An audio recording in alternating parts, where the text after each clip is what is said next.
Buenas tardes, mi nombre es Harold Silva y a continuación le vamos a hablar de la legislación laboral en Colombia, en el cual debemos hablar primero del origen del trabajo, en el cual podemos decir que este ha sido el fruto de la constante lucha del hombre por subsistir y esta medida de los siglos se ha venido adaptando a los diversos sistemas económicos en los cuales podemos resaltar el esclavismo hasta el comunismo. En la actualidad, en Colombia debemos hablar de dos elementos del Estado, como es la población y el territorio, en el cual en el artículo segundo del Código Sustantivo del Trabajo dice que toda la legislación laboral debe recaer sobre el territorio y sobre la población, incluyendo extranjeros residentes en Colombia y nacionales residentes en Colombia. Al igual que este principio debemos hablar de otros que los consagra el Código Sustantivo del Trabajo y la Constitución Política de Colombia, como lo es que el trabajo socialmente obligatorio, la libertad de trabajo, la igualdad entre trabajadores, el salario mínimo vital y móvil, el descanso y entre otros. Además de esos principios debemos hablar de unos principios que tienen relación con la ley, como lo es el indubio pro operario, que es la interpretación de una norma, la condición más beneficiosa, que es la interpretación de dos o más jurisprudencias, el de favorabilidad, que es la interpretación de dos o más normas, y el de irrenunciabilidad, que uno no puede renunciar a los derechos. Eso tiene en particular que la característica particular que debe favorecer en lo máximo al trabajador. También debemos hablar de las facultades que tiene el juez laboral, como lo es ultrapedido y la extrapedido. Ultrapedido es reconocer más allá de lo que será pedido y extrapedido es reconocer lo que no se ha pedido. Además de eso debemos hablar que el trabajador tiene unos derechos, que es transigir y conciliar. Conciliar se hace ante un funcionario judicial y transigir se hace por un acuerdo de voluntades con el empleador. También debemos hablar de las fuentes del derecho laboral, los cuales estos se basan en primera fase en actos y hechos jurídicos.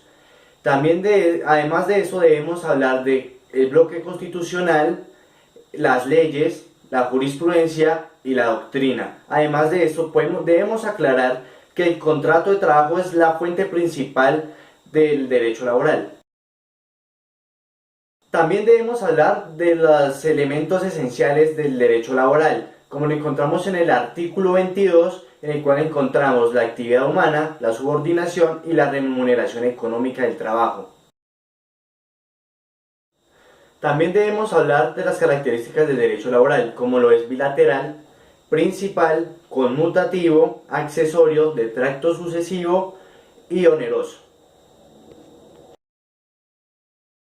El contrato de trabajo es aquel que una persona natural presta a favor de una persona natural o jurídica, bajo la constante subordinación y este le debe una remuneración económica a cambio del trabajo. Esto lo podemos encontrar en el artículo 22 del Código Sustantivo del Trabajo.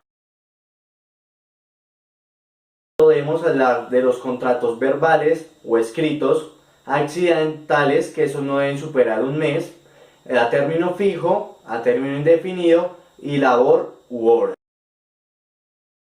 Cada uno de estos contratos de trabajo tiene un periodo de prueba, el cual debe estar estipulado por escrito. Además de eso, se varía según el tipo de contrato. Si es a término fijo, es la quinta parte del trabajo. Si es a término indefinido, son máximo 2 meses, pero se puede prorrogar. Si es para servicios, empleados de servicio doméstico, son 15 días. Estos contratos establecen obligaciones tanto para el empleador como para el empleado. Además debemos recalcar que el empleador tiene a favor una figura, el cual se llama ius variandi. Este consiste en la facultad que tiene el empleador de cambiar las condiciones de trabajo sin desmejorar al empleado. Para la suspensión del contrato de trabajo se encuentra en el artículo 58 y esto tiene unas causales tácitamente establecidas. Pero la diferencia con la terminación es que el empleador debe seguir pagando las prestaciones sociales. Para hablar de la terminación de contrato debemos revisar el artículo 61 del Código Sustantivo del Trabajo, los cuales también están establecidos tácitamente, pero la diferencia con la suspensión es que acá se rompe totalmente el lazo que tiene el empleador con el empleado. Además de esto podemos hablar que pueden ser por justa causa o sin justa causa. Cuando son sin justa causa, se debe dar una indemnización al trabajador. En la actualidad, para indemnizar al trabajador, se debe ver la forma del contrato, ya sea término fijo o término indefinido. Si es a término indefinido, se debe mirar cuánto devenga el trabajador. ¿Por qué? Porque si gana menos de 10 salarios mínimos, se le debe pagar por el primer año de trabajo 30 días de salario y por el subsiguiente 20 días. Si gana más de 10 salarios mínimos, se le debe pagar por el primer año 20 días de salario y 15 días por los subsiguientes. Cuando vamos a hablar de indemnización a término fijo, se debe tomar en cuenta que se debe pagar es lo que falta para que se termine el contrato. Para hablar de salario debemos situarnos en el artículo 127 del Código Sustantivo del Trabajo, el cual podemos decir que es el pago en dinero de toda contraprestación hecha por el empleado. Estos se pueden dividir en tres, o se clasifican en tres: integral, ordinario y especie. El ordinario es aquel salario que solo depende del dinero. También debemos hablar del salario mínimo que está establecido en Colombia, el cual en la actualidad está establecido en 689.444 pesos. El salario integral es aquel que está compuesto por un factor salarial y un factor prestacional. Esto, cuando se va a liquidar, se debe dividir ese 70-30 y se liquida todo sobre el factor salarial, que es el 70%. Eso debe estar establecido en el contrato, separando estas dos partes de salario, y si no lo está establecido en el contrato, no cuenta como salario integral. El salario en especie es toda remuneración que recibe el empleado por parte del trabajador, pero de forma directa, como es la alimentación, el vestuario, entre otros. También podemos hablar que no constituye salario la prima, las vacaciones, la dotación, entre otras. Para hablar de las jornadas laborales, debemos primero hablar de calendario laboral, el cual está conformado por 360 días laborales, en el cual se trabajan 30 días al mes, es decir, 240 horas. A la semana se trabajan 48 horas, al día se trabajan 8 horas. Estos son establecidos o ordinaria o flexible. Cuando es una jornada flexible es cuando hay un acuerdo de voluntades entre el empleador y el empleado. Las jornadas diarias se dividen en dos bloques de 4 horas, en el cual estos bloques de 4 horas se dividen en dos, en un descanso de 15 minutos, y esos dos bloques se dividen en la hora de almuerzo. Para el descanso debemos primero decir que el descanso es el tiempo que necesita el trabajador para recobrar sus fuerzas y así mismo rendir en el trabajo. Según como lo consagra el Código Sustantivo del Trabajo, el empleador debe garantizar un domingo remunerado mínimo para ese trabajador. Eso se divide en dos, como son habituales y ocasionales. Son ocasionales cuando se trabaja 1 o 2 domingos al mes, y estos tienen derecho o a la remuneración o tiene derecho al descanso. Cuando son habituales, eso quiere decir que se trabaja 3 o 4 domingos en los cuales tiene derecho a su remuneración y a su descanso obligatorio. Ahora hablaremos de los reglamentos internos que debe tener cada empresa, el cual podemos hablar que este sirve para situar las obligaciones para el empleador como el empleado. Eso debe tener unos requisitos para que se pueda establecer este documento, en el cual debemos decir que si es una empresa comercial debe tener por lo mínimo 5 trabajadores. Si es industrial o mixta debe tener 10 trabajadores. Si es avícola debe tener 20 trabajadores. Pero esos no deben ser solamente unos trabajadores comunes y corrientes. Esos deben tener la calidad de permanentes. Ahora hablaremos del reglamento de higiene, el cual trata de proteger en sí la seguridad y, valga la redundancia, la higiene de los trabajadores. Estos no debe tener un requisito especial para cada empresa, sino que solo debe conformar los que tienen 10 trabajadores con la calidad de permanentes. Para hablar ahora de prestaciones sociales, hay que decir que son aquellos beneficios que contrae el trabajador por, vaya redundancia, por su trabajo. Estos los debe pagar obligatoriamente el trabajador, los cuales se dividen en dos. Esos pueden ser económicos o asistenciales. Asistenciales hace referencia a todos los exámenes o chequeos que tiene el trabajador. Cuando son económicos, hace referencia a pensiones, indemnizaciones y demás. Pero las prestaciones sociales no solamente son a cargo del empleador, también está la caja de compensación o la seguridad social. Pero primero vamos a reconocer cuáles son las prestaciones sociales que están a cargo del empleador. A cargo del empleador está lo que se dice como es la prima, el calzado y vestido y las cesantías. Por otro lado, la caja de compensación hace referencia a todo lo que tiene que ver con vivienda, bienestar y educación. La seguridad social, hay que hablar que tiene tres componentes principales, los cuales la salud, las pensiones y los riesgos laborales. En salud está conformado por EPS, IPS y POS.